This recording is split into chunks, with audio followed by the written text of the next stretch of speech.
A powerful tropical cyclone has made landfall in Mozambique. The storm comes just 6 weeks after another cyclone devastated the country, killing hundreds and displacing more than 100,000 others.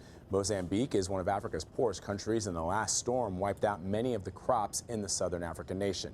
This is the first time in known history that country has been hit with 2 cyclones in one season. 2 cyclones in one season, and that will complicate recovery efforts. CBS News weather producer David Parkinson joins me now to talk more about this potentially devastating storm. So that is a remarkable statistic. Yeah, I mean, there's nothing potentially about it, right? I mean, this is a devastating storm. The wind speed when it was making landfall is equivalent to a Category 4 hurricane in the U.S.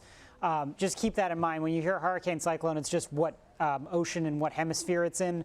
But all in all, it's the same sort of dangerous wind, flooding rains. And what we're seeing out of this storm that's really pretty fantastic is, despite the fact that it has just disappeared essentially from the satellite, you see that big ball there that just collapses in on itself, that's the land tearing it up. But there's so much moisture associated with it that in reality you are dealing with something that is going to be a rainstorm that's going to bring in a whole lot of rain. 2 or 3 feet of rain is potential with this storm system. But when we take a look at sort of the track of this storm here, you can see there it is. The wind speeds go much lower in the very near term. That's Eastern European time that they're using there, just so it's a bit ahead of the U.S. But just so you're kind of aware, it's making an inland track there.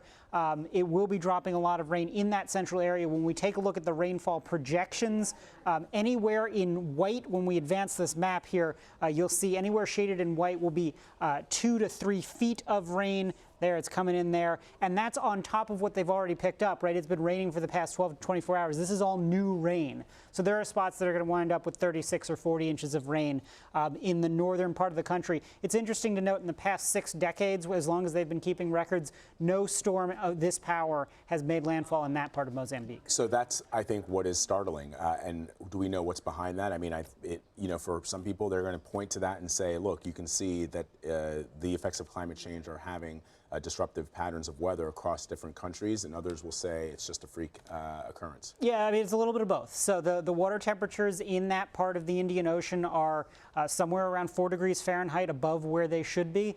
So that is certainly significant. The other thing to note is the actual landfall location of those 2 hurricanes is pretty much about as far as you can, or not hurricanes, cyclones, is about as far as you can get apart in Mozambique. So one hits southern Mozambique, the other is hitting northern Mozambique. So it's not like they're taking the exact same track. That being said, you've got an unusually warm ocean, which gives you fuel to the storms, and if you don't have wind shear tearing it apart, which you didn't in the case of this one, you'll get that. So that's the sort of climate change thesis, is you might not get as many storms, but the ones you do get will likely be stronger.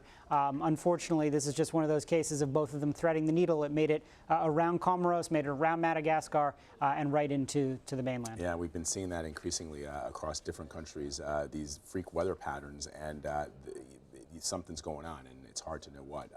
But people are going to point to that and say it's climate change. We just did a story in the Amazon where we see that deforestation is actually leading to a warmer planet. David, thank you very much, as always, for enlightening us. Absolutely.